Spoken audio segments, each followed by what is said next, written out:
El derecho privado. Para entender el derecho privado debemos comprender que el derecho en general se divide en público y privado. Cuando hablamos del derecho público, es aquel que regula las relaciones entre el Estado y los particulares, sean estos personas humanas o jurídicas. Hay una situación de subordinación, por lo cual rigen las ideas de protección o de previsión y también con otros sujetos de derecho privado.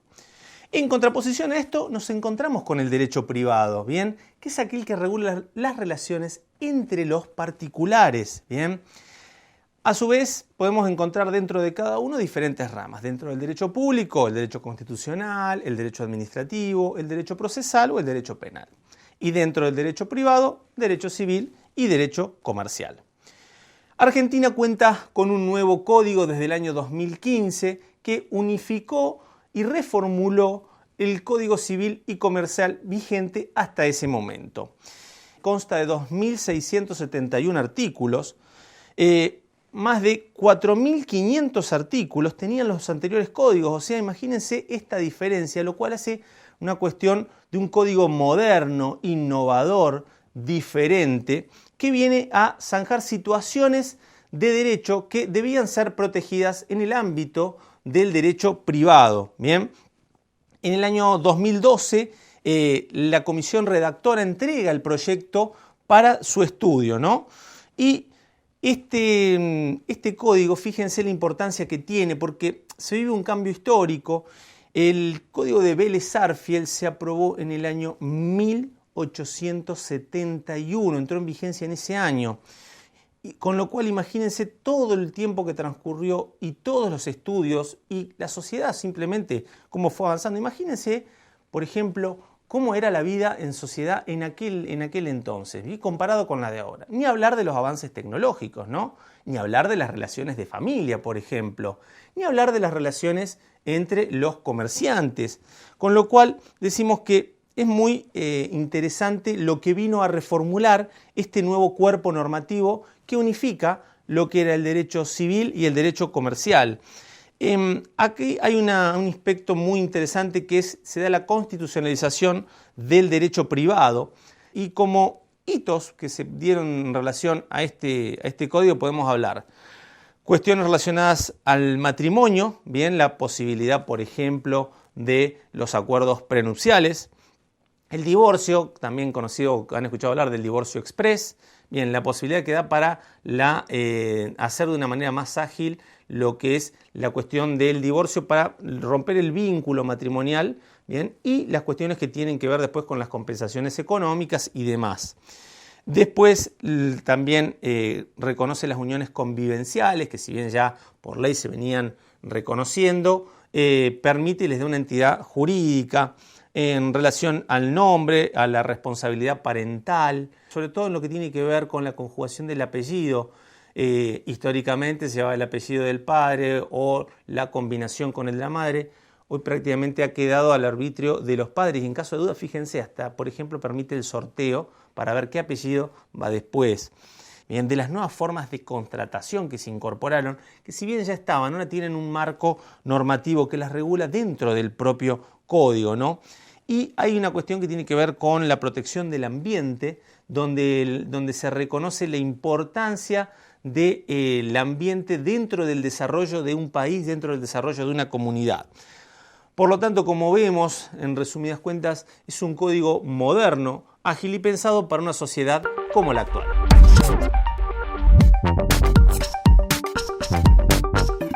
Persona humana. Primero, para entender persona humana debemos irnos al concepto de persona para el derecho, ¿no? Persona es un ente susceptible de adquirir derechos y contraer obligaciones. Cuando hablamos de ente, ¿por qué el ente? Porque permite justamente que se refiera a personas humanas o a personas jurídicas. La persona humana en sí no está definida, no hay una noción puntual en el Código Civil y Comercial, sino que nos remite directamente al comienzo de la existencia. Hoy podríamos decir que este código deja esta posibilidad a los avances de la ciencia y bueno, una ley posterior va a tener que regular justamente desde cuándo se da la protección. Cuando hablamos de la persona humana, hablamos de que tiene atributos, son las cualidades que hacen que la persona sea lo que es y no otra cosa. Estos atributos son necesarios porque sí o sí los tiene que tener e inherentes a la persona. No podemos imaginarnos una persona que no tenga estos atributos únicos porque tienen uno solo, y ahí vamos a ver con el tema del nombre alguna cuestión que debe surgirles. Inalienables, no pueden ser transferidos, no se pueden vender. Imprescriptible, por lo cual no se pierde su derecho, su uso por el tiempo o por el transcurso del tiempo, mejor dicho. Más allá de los caracteres de los atributos, nos vamos a los atributos de la persona humana. La capacidad de derecho es el atributo de las personas propiamente dicho. Cuando hablamos de capacidad nos referimos a la capacidad de derecho, que es la posibilidad de ser titular de derechos, ¿bien? Que, por ejemplo, me permite ser titular de bienes. La capacidad de ejercicio es la capacidad de hacer, de obrar, ¿bien? Por ejemplo, de poder comprar o de poder vender. Cuando hablamos del nombre, el nombre tiene una regulación específica en el código, en lo cual, digamos, hay una amplia libertad para la elección del nombre, con algunas reglas que tienen que ver con que no sea ridículo, no sea contrario a la moral, las buenas costumbres. Recuérdense, cuando hablamos de nombre y apellido, ¿bien? Por eso decimos que tenemos uno solo, más allá de que el nombre de pila puedan ser 3. Y el apellido era, ¿cuál es el orden que llevan los apellidos? Bueno, dependerá en este caso de lo que acuerden los progenitores, ¿bien? Quienes vayan a inscribirlo. El domicilio es el lugar donde la persona va a vivir para el ejercicio de sus derechos, ¿bien? Donde efectivamente reside. El domicilio puede ser real, legal, ya lo habrán visto, y el estado, bueno, tiene que ver con la posición que ocupa en la sociedad en respecto del estado civil de la persona, casado, soltero, ¿bien?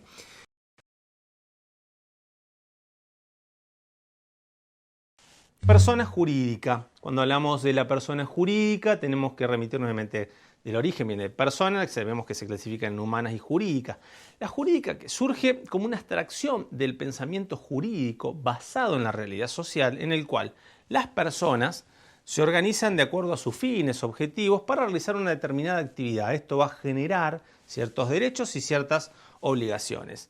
Históricamente el ser humano se ha ido agrupando en comunidades de distintas formas y el derecho tenía que dar una respuesta para diferenciar a la persona esta jurídica que se estaba creando de los miembros, ¿bien? Entonces tenía que darle una entidad y así surge la figura de la persona jurídica, que como tal tiene sus atributos, el nombre, bueno, que quedará a elección de las partes y de acuerdo a las leyes de rito. Tiene un domicilio que es donde va a estar la sede social de la persona jurídica, ¿bien? Recuerden que el domicilio es importante porque fija la jurisdicción dentro de la cual va a actuar. A su vez tiene también la capacidad, la persona jurídica tiene solamente capacidad de derecho, ¿bien? No de ejercicio. ¿Por qué? Porque actúa a través de sus representantes, ¿bien? Y tiene un patrimonio. Si no tuviera patrimonio no podría existir la persona jurídica, ¿no? Que es ese conjunto de bienes que la forman. Nuestro Código Civil y Comercial ha regulado la persona jurídica detallando claramente cuáles son personas jurídicas públicas y cuáles son personas jurídicas privadas. Cuando hablamos de personas jurídicas públicas entendemos que son aquellas que tienen que ver con las relaciones de derecho público, el Estado Nacional, provincial, Ciudad Autónoma de Buenos Aires, municipios, entidades autárquicas y demás organizaciones de la República, estados extranjeros, ¿bien? Y diferentes y demás que sigue la enumeración del artículo del Código. Y las personas jurídicas privadas hablamos de sociedades, asociaciones civiles, simples asociaciones, fundaciones, las iglesias, confesiones, comunidades o entidades religiosas, las mutuales, cooperativas, etc. ¿Bien? La distinción entre personas jurídicas públicas y privadas tiene gran interés, ¿bien? La doctora Llovera de Rex entiende que son personas jurídicas públicas aquellas que son titulares de poderes o prerrogativos públicos, ¿bien? Público tiene que ver con la cosa pública, lo que importa a todos, mientras que son personas jurídicas privadas las que no los poseen, lo cual determina que las personas jurídicas sean reguladas de derecho público principalmente por esta rama del derecho, ¿no? El derecho público, y las privadas por el derecho privado. Sin embargo, en la actividad muchas veces se relacionan y es una constante entre las personas jurídicas públicas y privadas. Muchas veces ya hablamos de relaciones donde las personas jurídicas, por ejemplo, son proveedores del Estado, o el Estado a veces tiene participaciones en algunas sociedades del Estado justamente. Como vemos, la persona jurídica tiene una importancia muy trascendental en lo que es el desarrollo del tráfico jurídico y hay que destacar digamos, cómo deben conocerse su regulación para poder operar con ellas o desde ellas.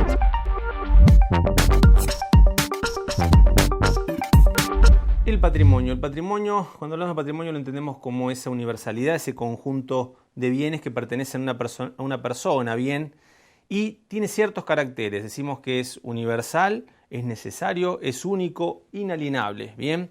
¿Por qué? Uno dirá, ¿cómo esto inalienable? ¿No lo puedo vender? Claro que puedo vender aquellos bienes que forman parte del patrimonio, pero no el patrimonio en sí todo, bien. Cuando hablamos de los bienes, el código los regula y los clasifica en inmuebles, muebles principales, accesorios, fungibles, no fungibles. Bien, cuando hablamos de inmueble, imagínense aquello que está adherido al suelo. Bien, por ejemplo, hablamos de un edificio o la corteza terrestre. Cuando hablamos de muebles, hablamos de un automotor, algo que se puede trasladar de un lugar a otro o que se puede mover por sí mismo. Hablamos de un semoviente, por ejemplo, un animal, ¿bien? Una vaca, un caballo. Cuando hablamos de cosas principales y accesorias, a ver, principal sería el automóvil, accesorio sería el GPS. Fungibles sería, por ejemplo, una tonelada de arena es igual a otra tonelada de arena. Consumible es el dinero, es lo que más rápido se consume. Ustedes dirán, pero si no desaparece. No desaparece, pero cuando yo pago desaparece para mí. Bien. Los frutos y productos, hablamos de frutos, una manzana y producto, la mermelada que se saca de la manzana. Bien. Y hay bienes que el código regula que están fuera del comercio, como por ejemplo una plaza. Bien. Los derechos intelectuales, la ley 23.262 regula los derechos intelectuales, nos regula lo que hace a marcas, patentes de invención y modelos de utilidad. Bien, marcas, las marcas ustedes imaginen más conocidas, por ejemplo, de empresas de golosinas. Patentes de invención tiene una vigencia de 20 años no renovables y ahí podemos citar la lapicera, por ejemplo, la virome, mejor dicho, que exactamente técnicamente se llamaba así, la virome, el paracaídas y otros ejemplos que tienen que ver con nuestra historia. El Código Civil y Comercial también regula los derechos reales, incorporando algunos derechos reales que no existían, bien, en lo que hace, por ejemplo, a conjuntos inmobiliarios, propiedad horizontal, el tiempo compartido o el cementerio privado, ¿no? Son muy interesantes porque generan toda una serie de nuevas relaciones jurídicas que se van a dar a través de esto. En el siguiente video podrán ver una explicación de la incorporación de estos nuevos derechos reales. Se incorporan nuevos derechos reales que ya venía la jurisprudencia tratando de alguna manera, la doctrina tratando en numerosos congresos y jornadas, como por ejemplo el tiempo compartido y los cementerios privados. La superficie constructiva se introduce también como nuevo derecho real. Algo interesante que en realidad siempre la doctrina pregonó como oportunidad perdida cuando se introdujo la superficie forestal, por ahí por las 25.509. Así que, bueno, los nuevos derechos reales, como te decía, tienen que ver con el tiempo compartido, la posibilidad de la regulación del tiempo compartido como un nuevo derecho real de propiedad horizontal. Finalmente se termina con la discusión acerca de si se le aplican los derechos reales o los derechos personales y claramente el código ya se inscribe dentro de la postura de los derechos reales y lo trata como un derecho real especial. Hay asambleas de propietarios, hay espacios comunes, hay espacios privativos, existe la posibilidad de la contribución a expensas comunes, con lo cual el régimen en general aplicado a los derechos reales tiene que ver con bastante similitud a lo que en materia de propiedad horizontal se aplica en la actualidad, se aplicó en la 13512.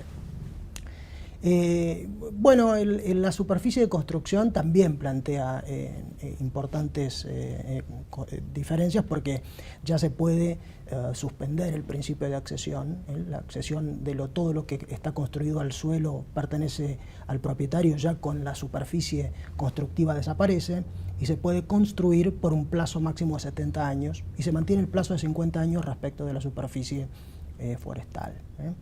Así que, bueno, después también otra introducción importante tiene que ver con el tiempo compartido y los cementerios privados, como te decía. Esas serían las novedades en derechos reales: conjuntos inmobiliarios, cementerios privados, tiempo compartido y el tema de la superficie. Y superficie constructiva. Superficie constructiva. Así es.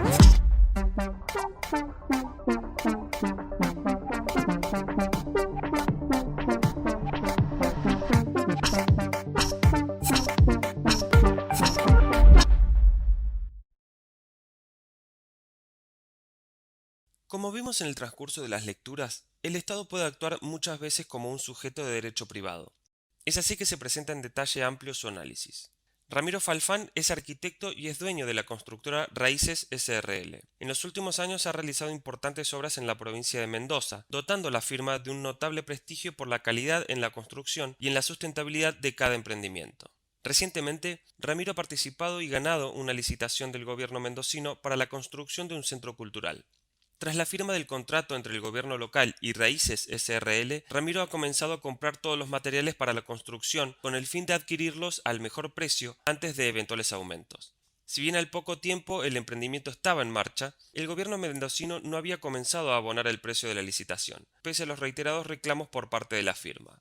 Ramiro concurre a su estudio y le consulta sobre la posibilidad de ejecutar el precio de la licitación, pues ha desembolsado sumas de dinero en adquirir materiales y ha comenzado con la obra, pero el gobierno mendocino está incumpliendo su obligación de pago.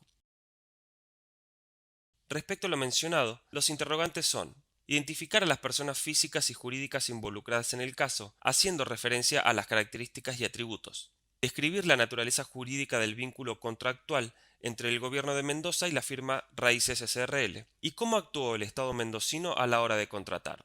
Sobre el caso narrado se observan los siguientes datos en relación a los sujetos intervinientes. La persona física es Ramiro, titular de la firma Raíces S.r.l. Las personas jurídicas son la firma Raíces S.r.l. y el Estado Provincial de Mendoza. Con respecto al vínculo entre la firma y el Estado mendocino, habremos de considerar que se trata de un contrato regulado por el derecho privado, pese a la intervención del gobierno de Mendoza. El derecho privado rige las relaciones entre los particulares entre sí y las relaciones entre los particulares y el Estado cuando éste actúa como un ciudadano más. Por último, en el caso del Estado mendocino, se observa un actuar como sujeto de derecho privado en virtud de los intereses vulnerados tras el incumplimiento del pago.